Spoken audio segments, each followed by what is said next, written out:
dears, and welcome back to my corner of the internet. I'm Shannon, and today we're reading some more of Emily of New Moon. If you're new to my channel or this series, I've got a whole playlist where you can go and listen right from chapter 1 if you want. Otherwise, you can just pop in, listen to this chapter, and go on your way.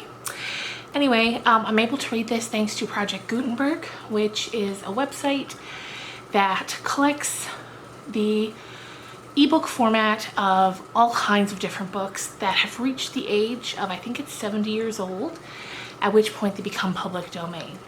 And you can kind of do whatever you want with them. You can read them for free, you can read them on your YouTube channel, and yeah, that's what we're doing. So we have 5 chapters left. So this video is just gonna be one chapter.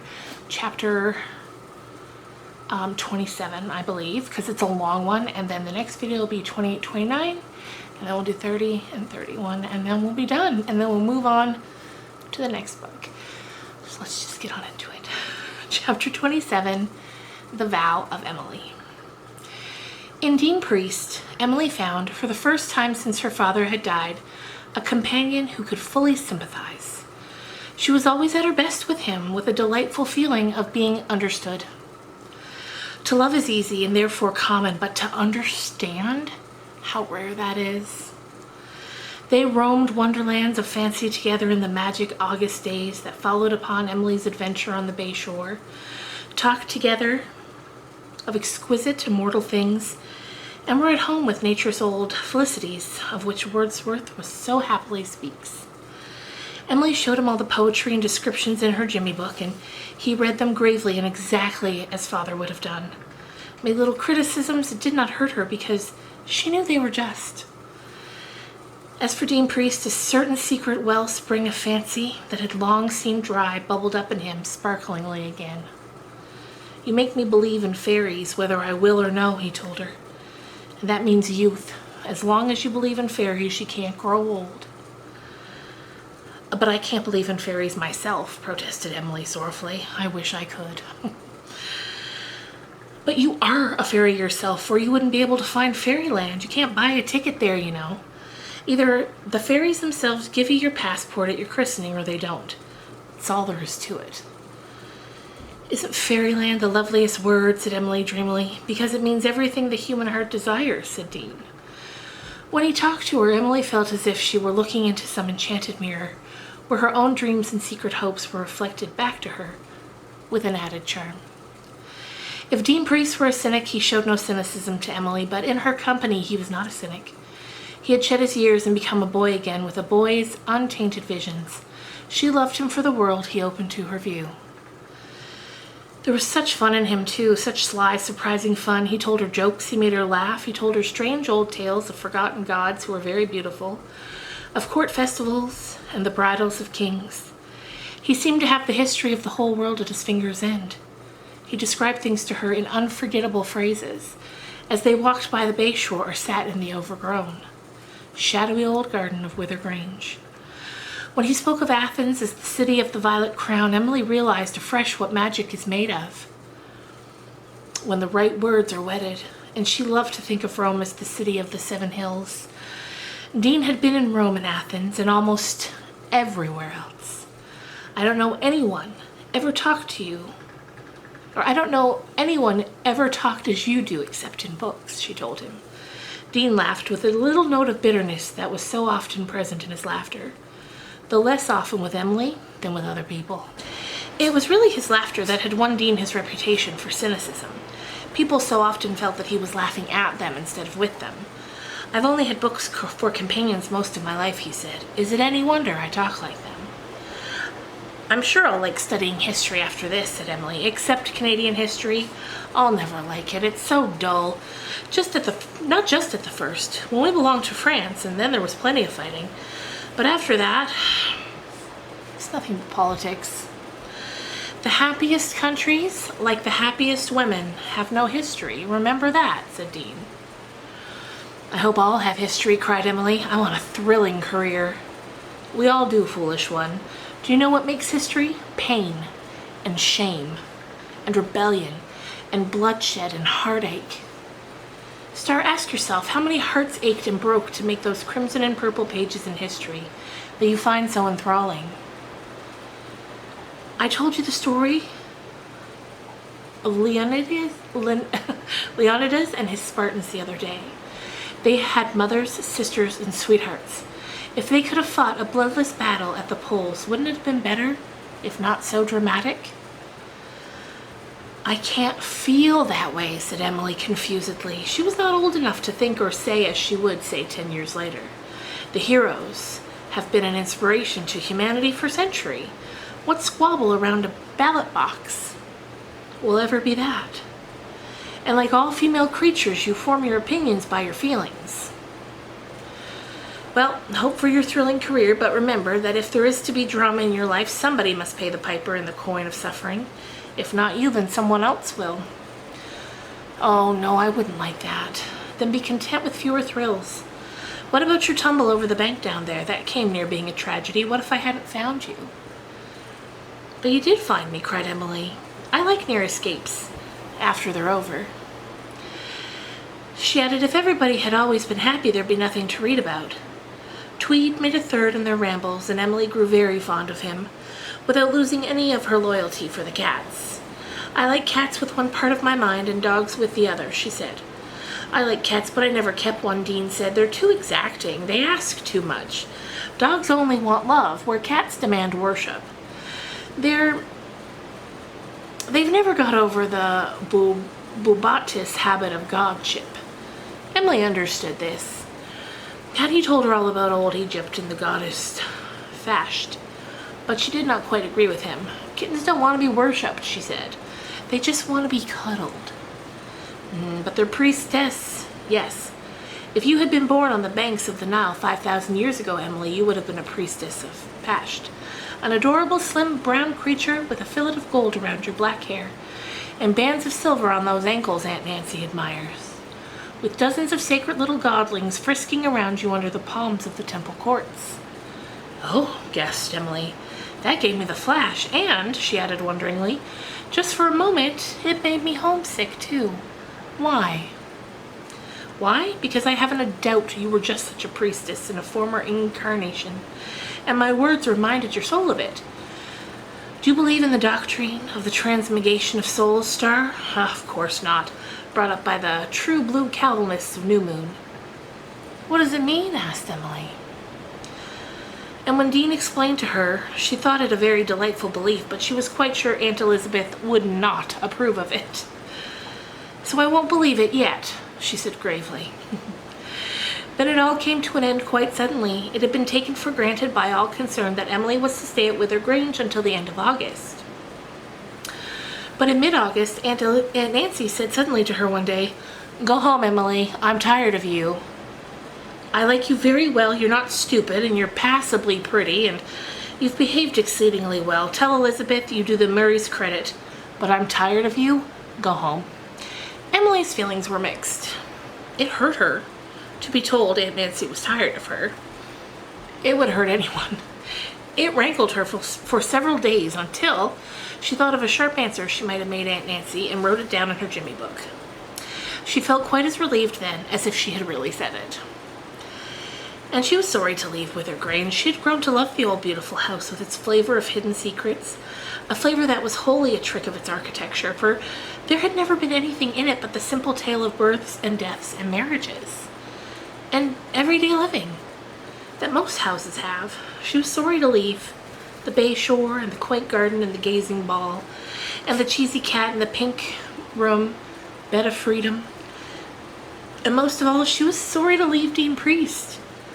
But on the other hand, it was delightful to think of going back to New Moon and all the loved ones there. Teddy and his dear whistle, Ilsa and her stunning, stimulating comradeship, Perry with his determined reaching for higher things, Saucy Sal and the new kittens that must be needing proper training by now, and the fairy world of the Midsummer's Night Dream. Cousin Jimmy's garden would be in its prime of splendor. The August apples would be ripe. Suddenly Emily was very ready to go. She packed her little black box jubilantly and found it an excellent chance to work in neatly a certain line from a poem Dean had recently read to her which captured her fancy. "Goodbye, proud world. I'm going home," she declared, standing at the top of the long, dark, shining staircase staring down at a grim row of priest photographs hanging on the wall. But she was much annoyed over one thing. Aunt Nancy would not give her back the picture Teddy had painted.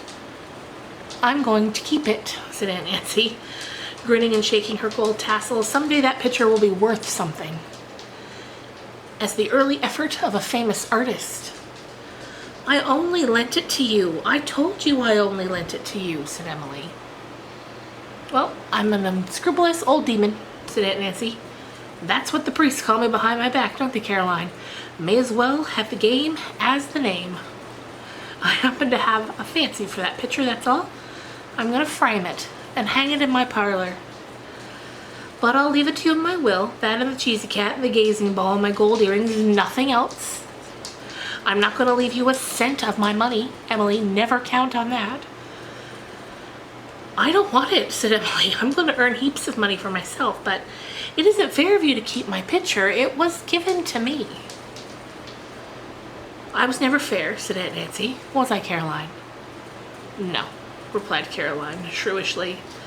"You see, now don't make fuss, Emily. You've been a very good child, but I feel that I've done my duty by you for this year.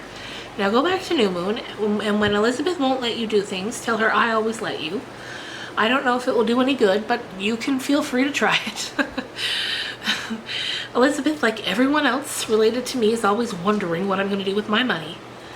Cousin Jimmy came over for Emily. How glad she was to see his kind face, with its gentle eyes and forked beard again, but she felt very badly when she turned to Dean.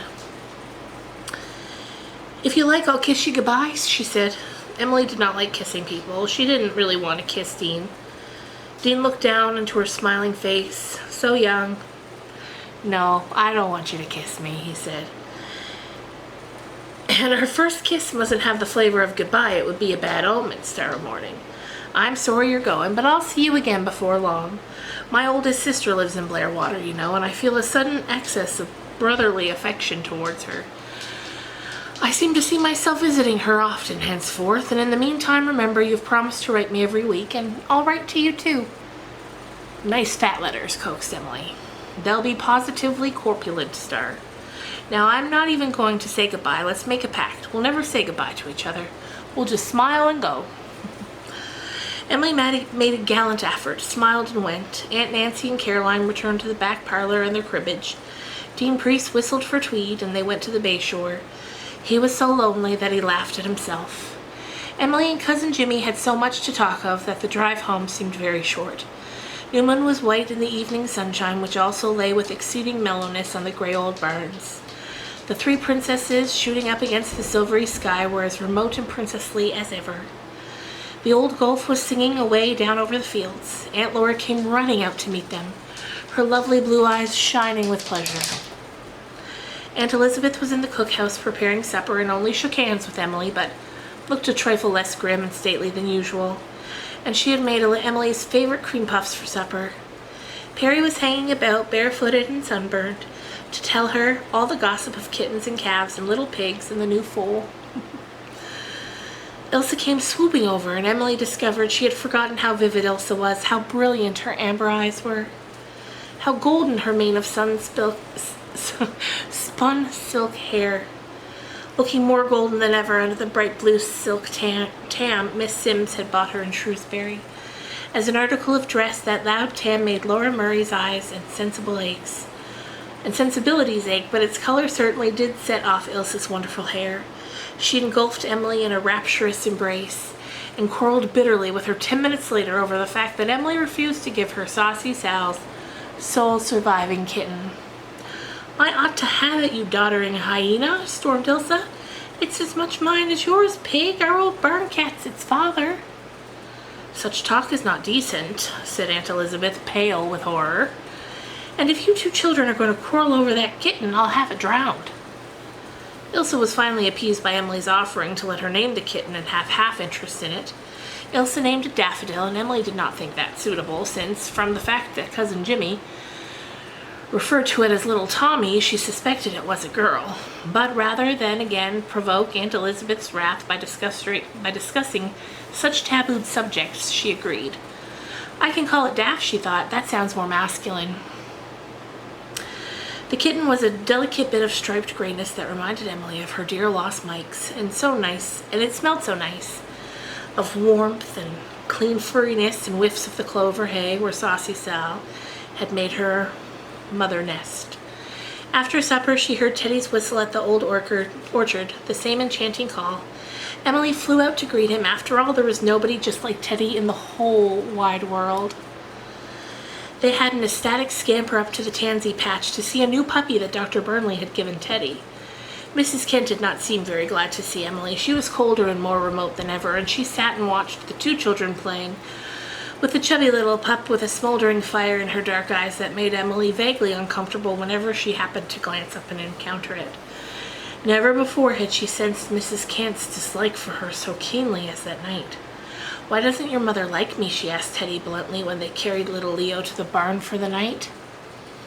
"Because I do," said Teddy briefly. "She doesn't like anything that I like. I'm afraid she'll poison Leo soon. I wish she wasn't so fond of me." He burst out in the beginning of a revolt against this abnormal jealousy of love, which he felt rather than understood to be a fetter that was becoming galling.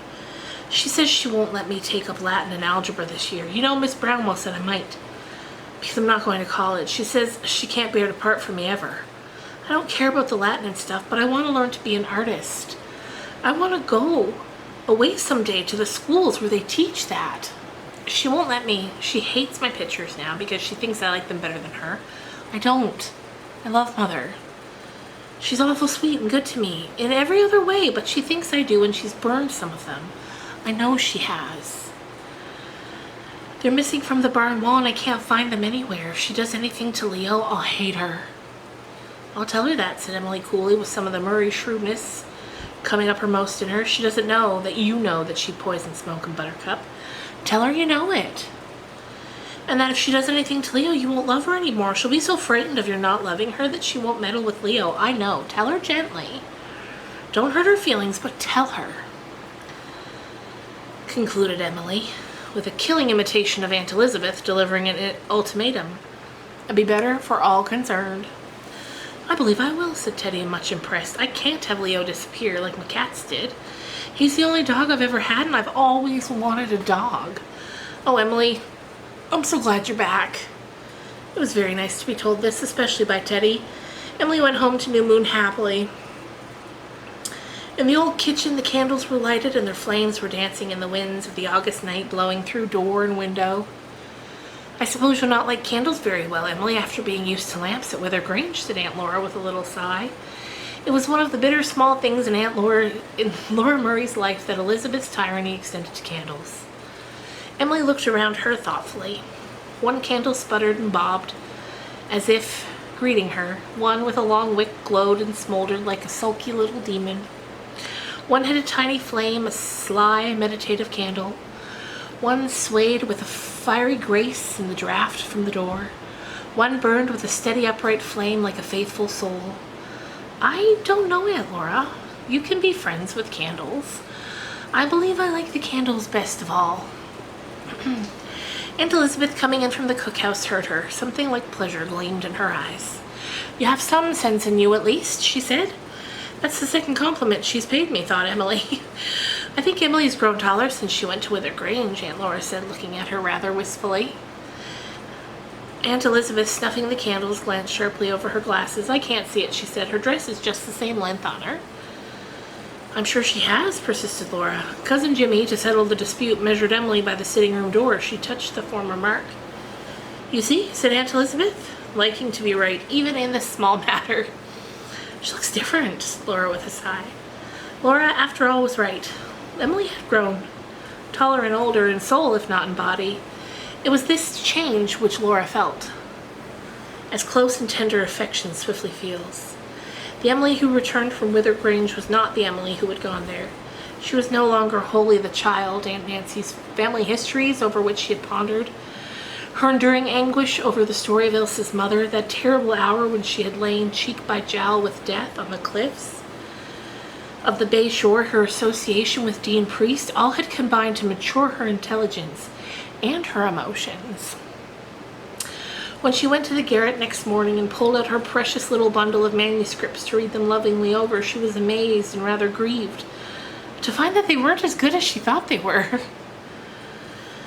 Some of them were silly, she thought. She was ashamed of them, so ashamed that she smuggled them down to the cookhouse stove and burned them, much to Aunt Elizabeth's annoyance when she came to prepare dinner and found the firebox all choked up with charred paper. Emily no longer wondered that Mrs. Brownwell had made fun of them, though this did not mellow her bitterness or remembrance in regard to that lady in any degree. The rest she put back on the sofa shelf, including The Child of the Sea, which still impressed her as fairly good, though just not the wonderful composition she had once deemed it. She felt that many passages could be rewritten to their advantage. Then she immediately began writing a new poem on returning home after weeks' absence. As everything and everybody connected to New Moon had to be mentioned in this poem, it promised to be quite long, and to furnish agreeable occupation for spare minutes in many weeks to come. It was very good to be home again. There's no place just like dear New Moon, thought Emily. One thing that marked her return, one of those little household epoches that made a keener impression on the memory and imagination than perhaps their own real importance warrants, was the fact that she was given a room of her own. Aunt Elizabeth had found her unshared slumber too sweet a thing to again be surrendered. She decided that she could not put up any longer with a squirming bedfellow who asked unearthly questions at an hour of the night. She took it to her head to do so. So after a long conference with Laura, it was settled that Emily was to have her mother's room, the lookout, as it was called, though it was not really a lookout, but it occupied the place in New Moon, looking over the front door to the garden, that the real outlooks did in other Blairwater houses, so it went by that name. It had been prepared for Emily's occupancy in her absence, and when bedtime came on the first evening of her return, Aunt Elizabeth curtly told her that henceforth she was to have her mother's room. "All to myself?" exclaimed Emily. "Yes. We will expect you to take care of it yourself and keep it very tidy." "It's never been slept in since the night before your mother went away," said Aunt Laura. "Your mother," she said, looking coldly at Emily over the flame of the candle, an attitude that gave her a rather gruesome effect, to her aquiline features, ran away, flouted her family, and broke her father's heart. "She was a silly, ungrateful, disobedient girl," said Aunt Elizabeth, "and I hope you will never disgrace your family by such conduct." "Oh, Aunt Elizabeth," said Emily breathlessly, "when you hold the candle down like that, it makes your face look like a corpse." Aunt Elizabeth turned and led the way upstairs in grim silence. There was no use in wasting perfectly good admonitions on a child like this. Left alone in her lookout, lighted dimly by the one small candle, Emily gazed about her with keen and thrilling interest. She could not get into bed until she had explored every corner of it. The room was very old-fashioned, like all the New Moon rooms. The walls were papered with a design of slender gilt diamonds, exposing golden stars, and hung with worked woolen mottos and pictures that had been supplements in the girlhood of her aunts. One of them, hanging over the head of the bed, represented 2 guardian angels. In its day this had been much admired, but Emily looked at it with distaste. "I don't like feathered wings on angels," she said decidedly. "Angels should have rainbowy wings." On the floor was a pretty homespun carpet and round braided rugs. There was a high back end with carved posts, a fat feathered bed, and an Irish chain quilt, but, as Emily was glad to see, no curtains. A little table with funny claw feet and brass knobbed drawers stood by the window, which was curtained with muslin frills. One of the window panes contorted the landscape funnily, making a hill where no hill was. She liked this. She couldn't have told why, but it was really because it gave the pane an individuality of its own. An oval mirror with a tarnished gilt frame hung above the table. Emily, without craning or tipping it, "And it doesn't twist my face or turn my complexion green," she thought happily, with a blue basin and pitcher and faded ottoman and woolen roses cross-stitched on it, completed the furnishing. On the little mantel were vases full of dried and colored grasses, and a fascinating pot-bellied bottle filled with West Indian shells. On either side were lovable little cupboards with leaded glass doors like those in the sitting room. Underneath was a small fireplace, her very own. "I wonder if Aunt Elizabeth will ever let me have a little fire in here," thought Emily. The room was full of that indefinable charm found in all rooms where the pieces of furniture, whether old or new, were well acquainted with each other, and the walls and floors were on good terms. Emily felt it all over her as she flitted about examining everything. This was her room, and she loved it already. She felt so at home. I belong here, she breathed happily. She felt deliciously near to her mother, as if Juliet Starr had suddenly become real to her. It thrilled her to think that her mother had probably crocheted the lace cover on the round pincushion on the table, and that fat black jar of potpourri on the mantel, her mother must have compounded it. When Emily lifted the lid, a faint, spicy odor floated out. The souls of all the roses that had bloomed through many olden summers at New Moon seemed to be prisoned there in a sort of flower purgatory. Something in that haunting, mystical, elusive odor gave Emily the flash, and the room had received its consecration. There was a picture of her mother hanging over the mantel, a large type, taken when she was a little girl. Emily looked at it lovingly. She had the picture of her mother which her father gave her, taken after their marriage. But when Aunt Elizabeth had brought that from Maywood to New Moon, she had hung it in the parlor where Emily seldomly saw it. The picture in her bedroom of the golden-haired, rose-cheeked girl was all her own. She could look at it and talk to it at will. "Oh, Mother," she said, "what do you think when you were a little girl here like me? I wish I could have known you then. And to think nobody has ever slept here since that last night you did before you ran away with Father. Aunt Elizabeth says you were wicked to do it, but I don't think you were.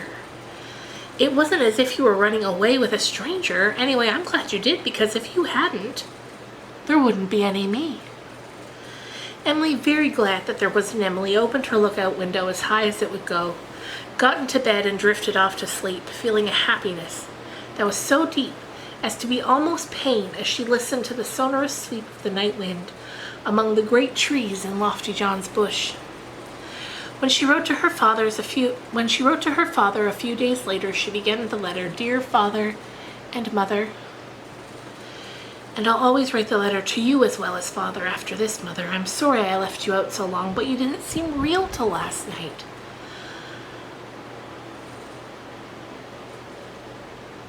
I made the bed beautifully this morning. Aunt Elizabeth didn't find a bit of fault with it, and I dusted everything. And when I went out, I knelt down and kissed the doorstep. I don't think Aunt Elizabeth saw me, but she did, and she thought I'd gone crazy. Why does Aunt Elizabeth think anyone's crazy who does something she doesn't do? I said, no, it's only because I love my room so much, and she sniffed and said, you better love your God. But I do, Father and Mother, I love him better than ever since I have my own room. I can see all over the garden from it and into Lofty John's bush, and one little bit of the Blair water through the gap in the trees where the Yesterday Road runs. I like to go to bed early now. I love to lie alone in my own room and make poetry and think out descriptions of things I like, while I look through the open window at the stars and the nice, big, kind, quiet trees in Lofty John's bush. Oh, dear Father and Mother, we're going to have a new teacher. Miss Brownwell's not coming back. She's going to be married, and Ilsa says that when her father heard it, he said, God help the man. And the new teacher is a Mr. Carpenter. Ilsa saw him when he came to see her father about school because Dr. Burnley is a trustee this year. And she says he has bushy gray hair and whiskers. He's married too, and he's going to live in that little old house down in the hollow below the school. It seems so funny to think of a teacher having a wife and whiskers. But I'm glad to be home. I miss Dean and the gazing ball, and Aunt Elizabeth looked very cross when she saw my bang, but she didn't say anything. Aunt Laura says just to keep quiet and go on wearing it, but I don't feel comfortable going again to Aunt Elizabeth, so I have combed it all back except for a little fringe. I don't feel quite comfortable about it even yet, but I have to put up with being a little uncomfortable for the sake of my looks. Aunt Laura says bustles are going out of style, so I'll never be able to have one, but I don't care because I think they're ugly. Rhoda Stewart will be cross because she was just going to be old enough to wear a bustle. I hope I'll be able to have a gin jar all to myself when the weather gets cold. There's a row of gin jars on the high shelf in the cookhouse.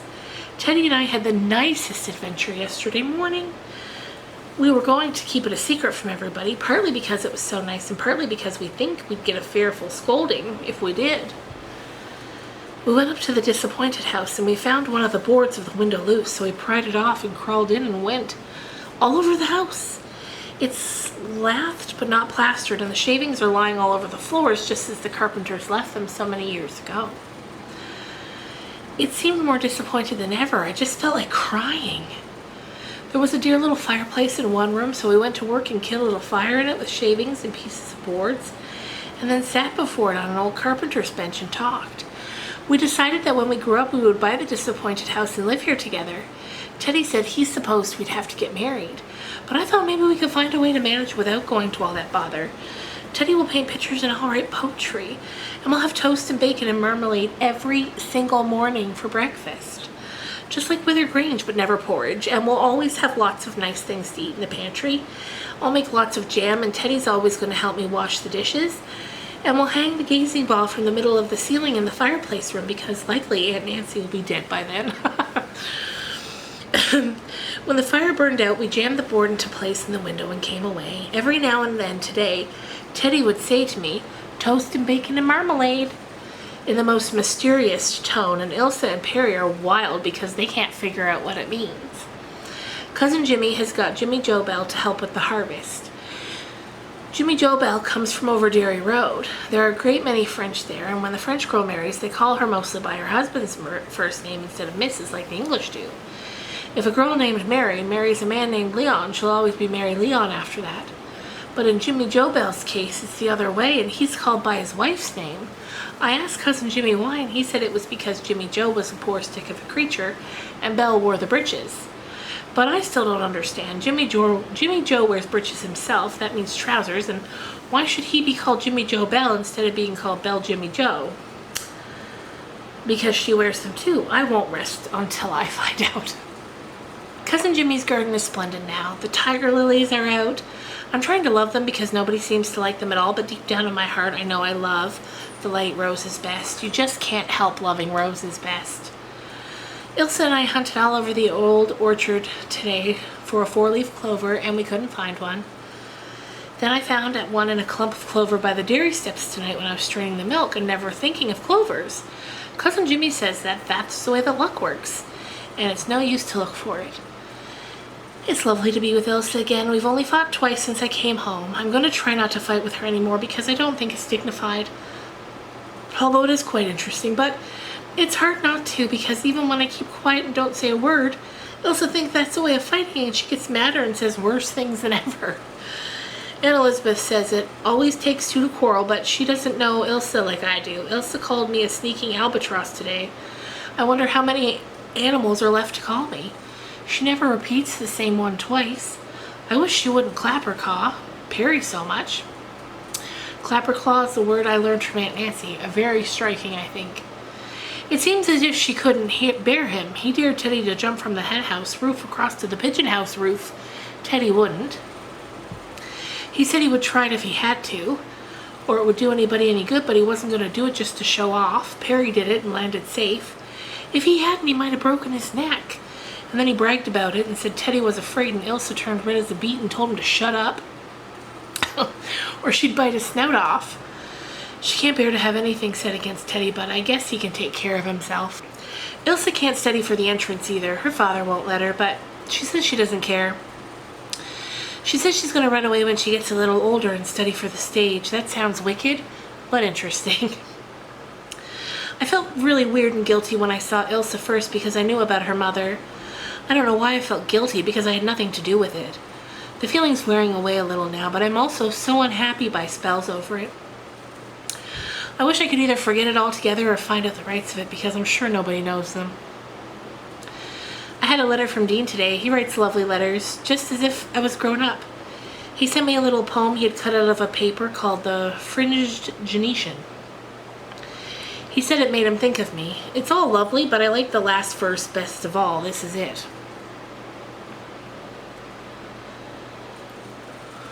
Then whisper, blossom, in thy sleep, how I may upward climb the alpine path so hard, so steep, that leads to heights sublime. How may I reach that far-off goal of true and honored fame, and write upon its shining scroll a woman's humble name?